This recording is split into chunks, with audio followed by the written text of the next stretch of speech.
What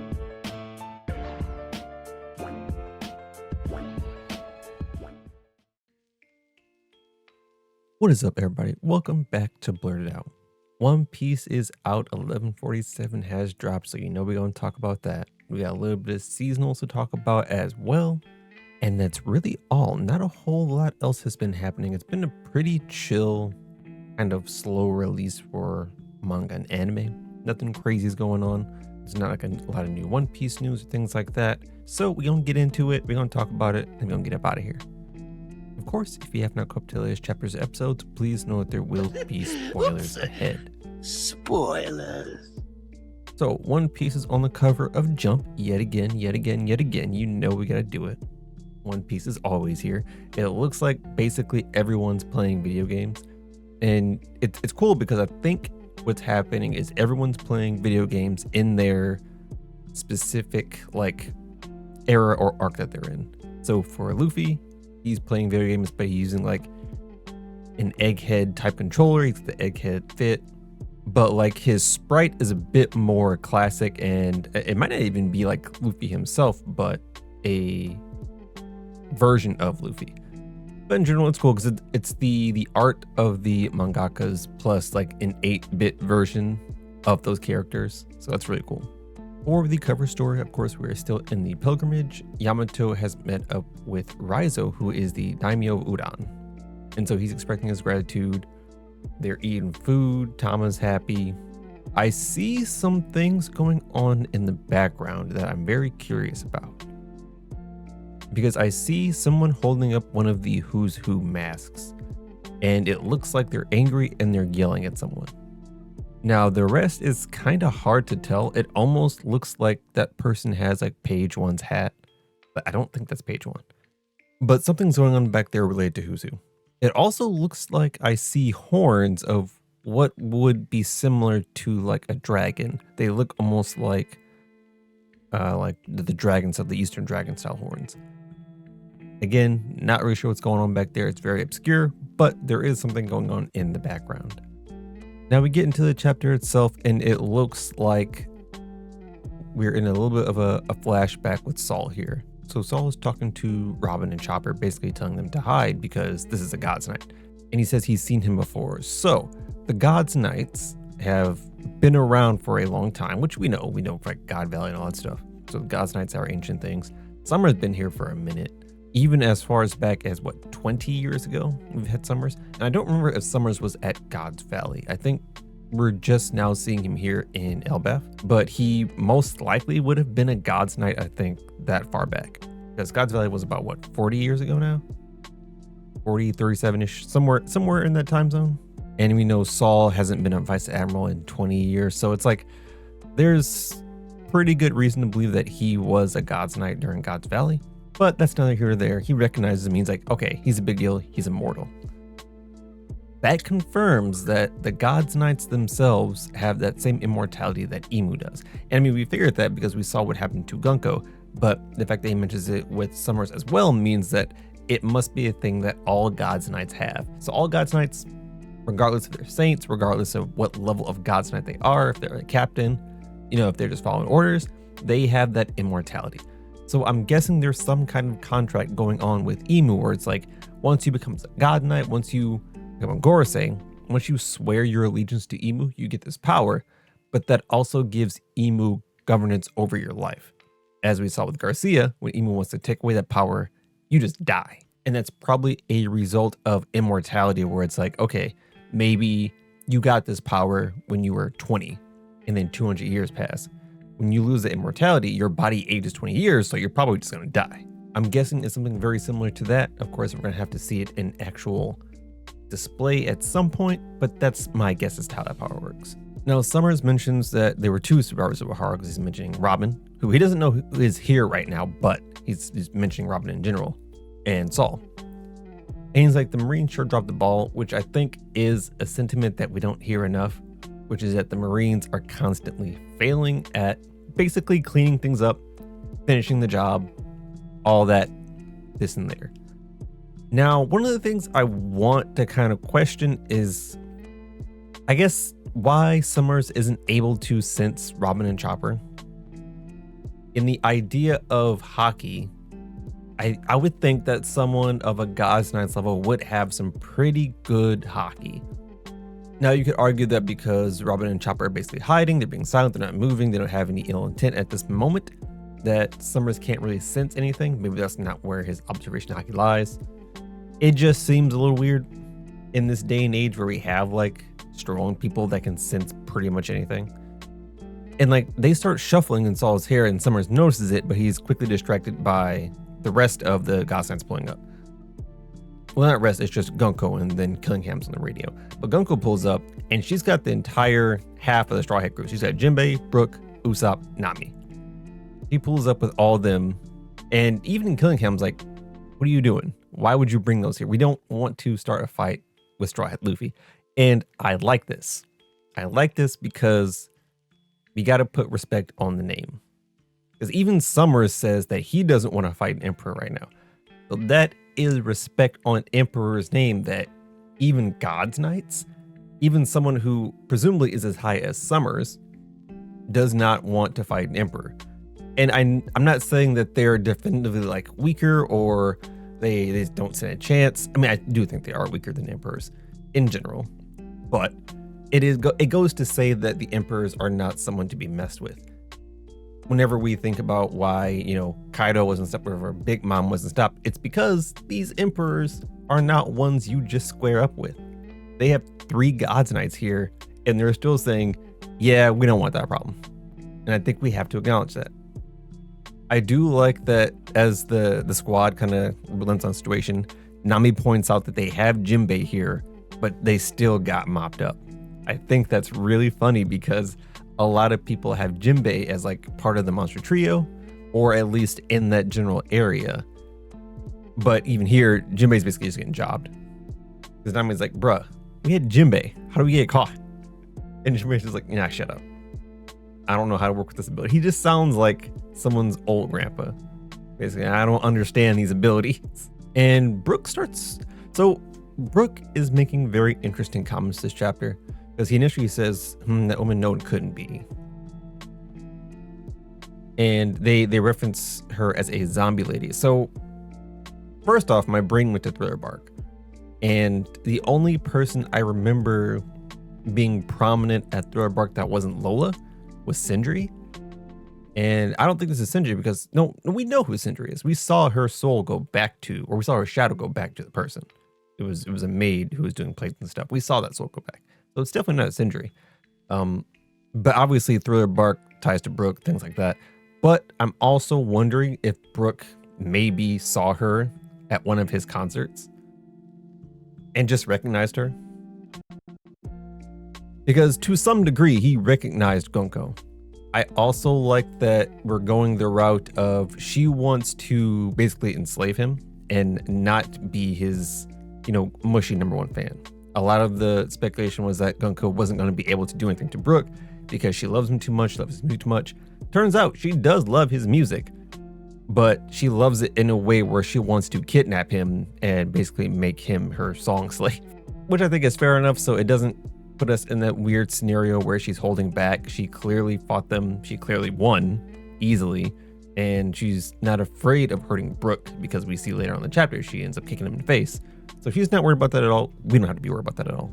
Obviously, the crew is always shocked that she's a fan of Soul King, which I don't think we see that too often now that I think about it. Like, Brook had this entire stint of being a famous musician. We don't really see that as much as I think we should. But I do like the reactions we're getting here. And like I said, Summers is like, listen, we ain't trying to start stuff with an emperor. Let's chill out. We ain't got to bring them with us. And in this, we get a cold line from Brook. Because basically Gunko's like, you're going to be my song slave. That's your new job.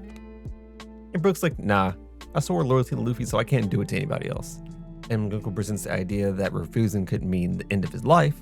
Brook says, I would sooner embrace death than live without honor. No skull joke needed. Clean from Brook. I love when we get Brook moments like this because a lot of times he's a background character. He doesn't really do a whole lot. But like in Whole Cake, we got a lot of moments like this where Brook was just, we give Brook some light to shine. And Gunko straight up kicks him in the head. And it's weird because it looks almost like there's like blood splatter. I think that might just be debris or whatnot because it's Brooke. He doesn't have blood, but he very clearly gets knocked back. And oddly enough, this seems to cause Gunko pain. Like she grabs at her heart after kicking Brooke. And I can't tell if it's leaning more towards that she's a fan or leaning more towards overuse of power. I'm wondering where we're going with that. We're going to have to keep an eye out for that. That clearly means something because it got its own little section dedicated to it. But we quickly move on to killing him again. As we know previously, he was setting up the giant Teledenmushis to communicate worldwide. And by worldwide, it seems like it's just covering the entirety of Elbaf. Oh no, I'm sorry, he didn't say worldwide, he said nationwide, didn't he? That would make more sense, he probably said nationwide. But Summers starts a communication where he basically alerts the giants that, hey, we're here, we have the kids. And I don't believe he directly states like the complete idea, because I think there are still some pieces that are hidden. But he does say like he's from the Holy Land and he's Summer of the Gods Knights. So they immediately know like, okay, so he's with the government. He's one of the top people of the government. And the rest of the giants don't really have an inkling of why Mary Joy would be here and why they would be doing any of this. That leads me to believe that whatever agreement, understanding they had with King Harold was not a nationwide thing. And what I mean by that is that it wasn't something that was openly discussed with a lot of giants, because giants live a long time. So had this been mentioned some time ago, there should be some giants that know and then directly call out Jarl, or as Summers does when speaking, because Jarl knows, and Jarl being the oldest giant has the information and was the closest to King Harold. And basically Summers' plot here is to describe what's happening to the kids and basically what they would need to do to stop it. So Summers is saying that, okay, you thought you saved the kids by putting out the fire. The kids are still moving. Even if they wake up, they're still going to be moving and we're still going to take them as hostages. Saul tried to stop it, he failed. And clearly shock for Saul, but I don't know why they're that shocked about Saul not being able to do anything. When they've seen everything that's happening, like all the giant monsters, all the fires and stuff, and they're like, what? Saul himself couldn't do one thing? That's a shock. It's like, no, he clearly was outmatched by what was going on here. All of you are. Now, I think saying that they assumed that the kids would be safe is a bit much. I don't think anybody assumed that. For the most part, the people that knew that the kids were in danger were put out of commission after the kids were taken. So no one was like, oh yeah, the kids are finally safe. Unless they think that the fire was the only thing that was going to kill them, which the only people I think may have thought that was the fire team. Everyone else is kind of just like, okay, the kids are being attacked. We don't really know a whole lot. We just know that they're being attacked. So I don't think anyone was in the boat of like, oh, the kids are safe now. But Summers mentions it anyway. Could just be to egg people on, to be honest. I'm not entirely sure. As Summers is doing his speech, Killingham goes ahead and gets a list of the kids' names from Anj, which I like because it leads into something else later on in the chapter that makes a lot of sense that I was kind of waiting on. We introduced into all these new characters.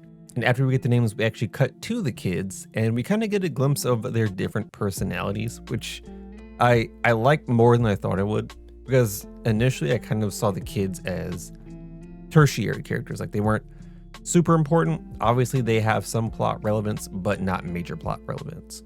And now in front of all of these kids is Colin. So he was obviously kidnapped when Gunko hijacked the ship, but she went ahead and put him in line in front. So they're all moving about.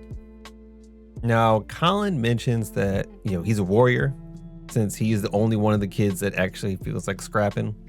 As soon as he sees any of the monsters, he obviously freaks out because he's a kid.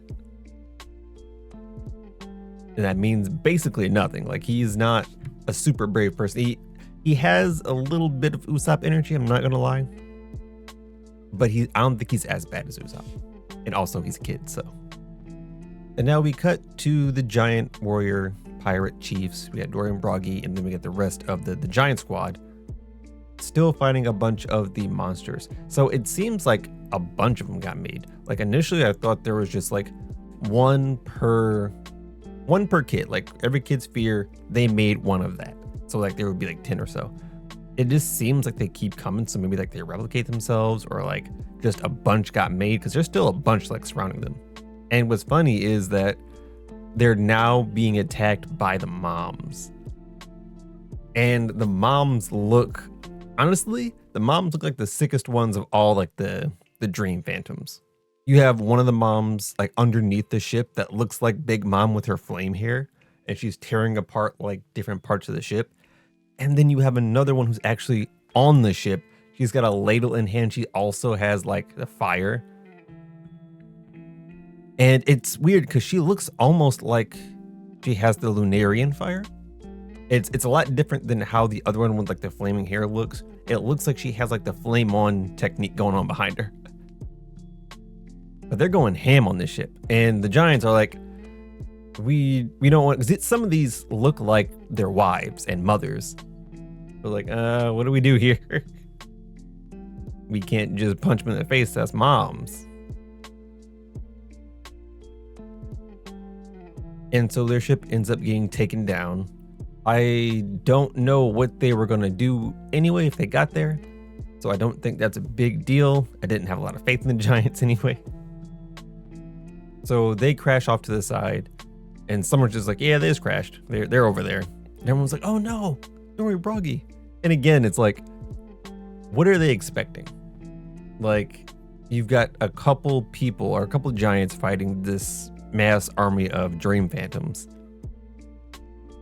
The entire nation is in crisis. No one knows what's going on. People are being shocked, like, oh no, they got this person. They got this person. Like, yeah, of course they did.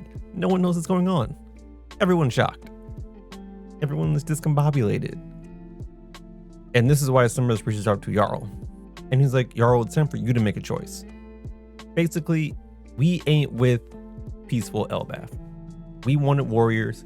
We want a warrior nation to fight with us. So what you're gonna do is burn down all your institutions. No more libraries, no more schools.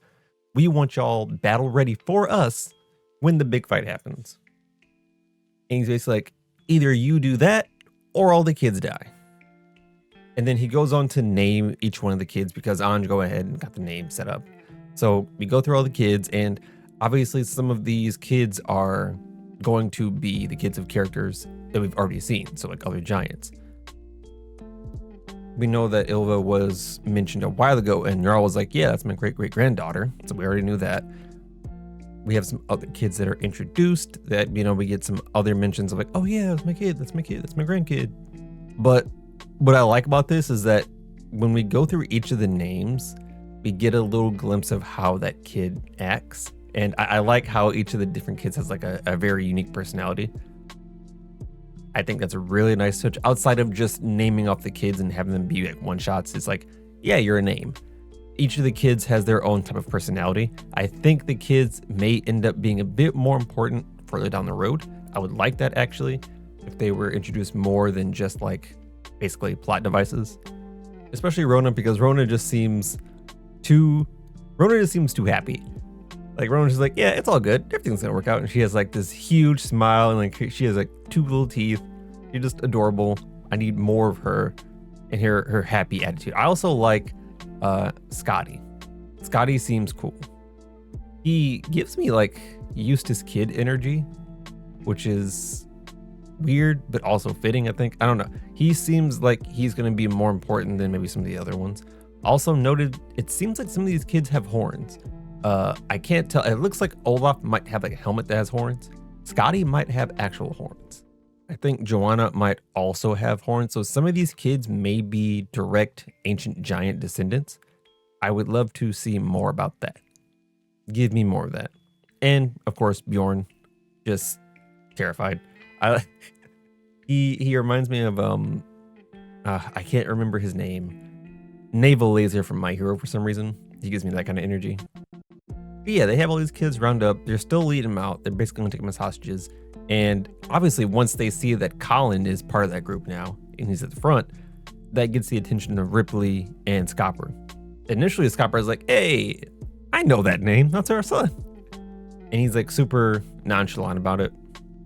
But in reaction to basically what Summer says, where it's like destroy our institutions and swear allegiance to us, we get Scopper, and he's ready to roll. He's ready to bounce. But also, we get Robin. And I find it really funny because at the moment where Saul was getting dunked on, Robin didn't do squat. Like they let Saul get beat this way and that. And basically they were just chilling in his hair waiting for Summer to leave while Saul was bleeding on the ground. The moment they said, burn them books, get rid of the history, Robin pulled up. Robin said, nah, square up. Which is crazy. Saul is like bleeding, half dead. Robin hasn't seen him in years, and she ain't do nothing. But them books, the history though, nah, we fighting. I find that hilarious. I find that absolutely hilarious because I feel like Saul's kind of been like the punching bag of Elbaf, because he just been doing some really like, I don't know. I hesitate to call it stupid, really odd stuff. Like he has not been my favorite in Elbaf,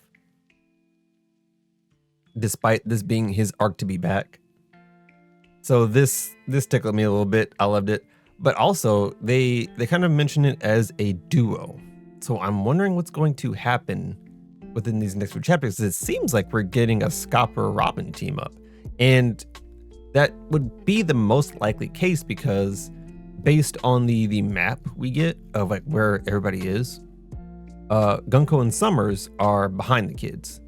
And essentially what's going to happen is Scopper is going to end up where they are. Scopper is in the back with Ripley and Frankie. So Scopper is going to be heading towards Summers and Gunko, and Robin's already here. Now, considering the rest of the Straw Hats are incapacitated, it's really just going to be Robin and Scopper fighting. Now, we might have some Chopper in there, but I don't expect a whole lot. But those two as a combo could be interesting. I'm intrigued by what we're going to do here. I'm also intrigued because this is a fight that 4 Straw Hats already lost. So I'm wondering how heavy Scopper is going to weigh this.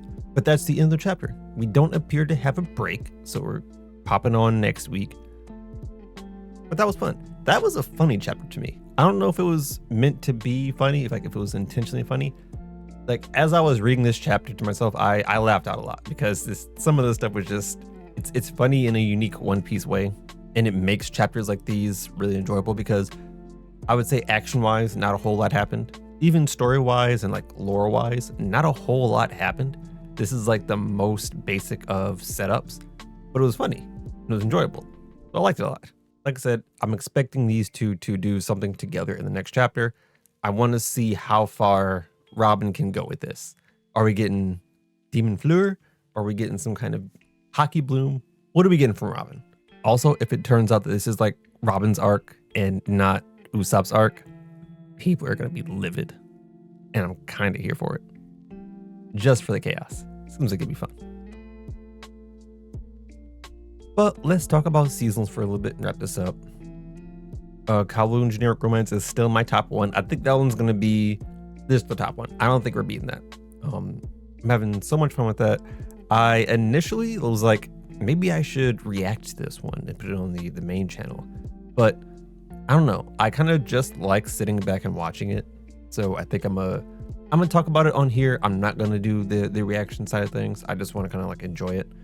But I will talk about it on here because it's been fun so far. It's like this mystery romance. We're getting deeper into it. I think when I talked about it before, I was talking about how Kujirai was basically a replacement. Like there was clearly someone before her that was her, and she was like a younger replacement for that. And at the point of the story where I'm at now, it's overwhelmingly clear. Like not only has Kudo kind of mentioned it, not only has Kujirai mentioned it herself, but other like tertiary characters have mentioned this.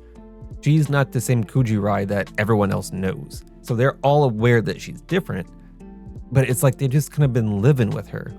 So now I'm wondering, like, Is it a matter of like Kujirai B passed away, got killed, was basically forcibly removed from the story, and they introduced this version as a replacement?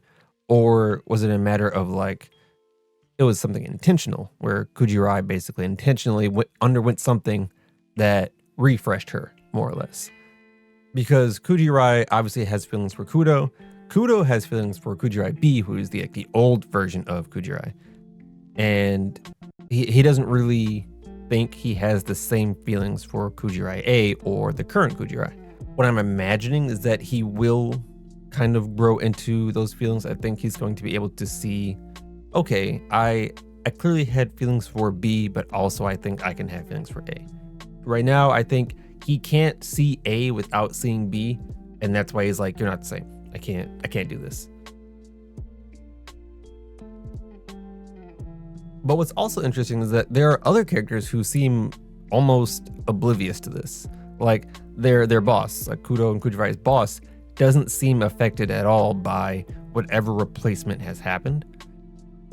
And to be fair, I don't think he's as important as a character as some of these other ones, but it just seems like he is oblivious to any kind of change that could have happened whatsoever.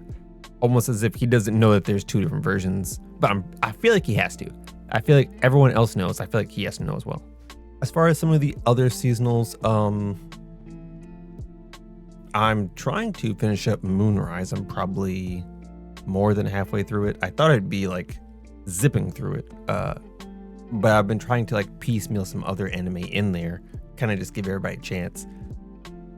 So I'm probably on episode like 12 of Moonrise. I think there's about 18 episodes, so I think I'll still be done pretty soon here.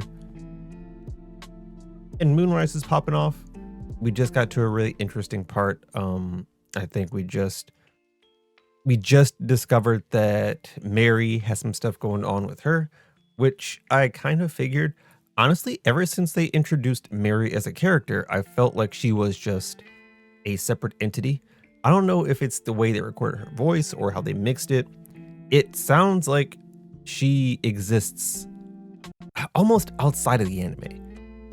It's so weird. I don't know how to accurately describe it, but by just hearing her voice, I felt like there was a lot going on with her. Seems like there is. I don't know if that's how it's supposed to be. Like, I don't know if they actually intentionally made it that way. That's just how I kind of like gleaned it. But a cool effect nonetheless. Unaware Atelier Master is cool.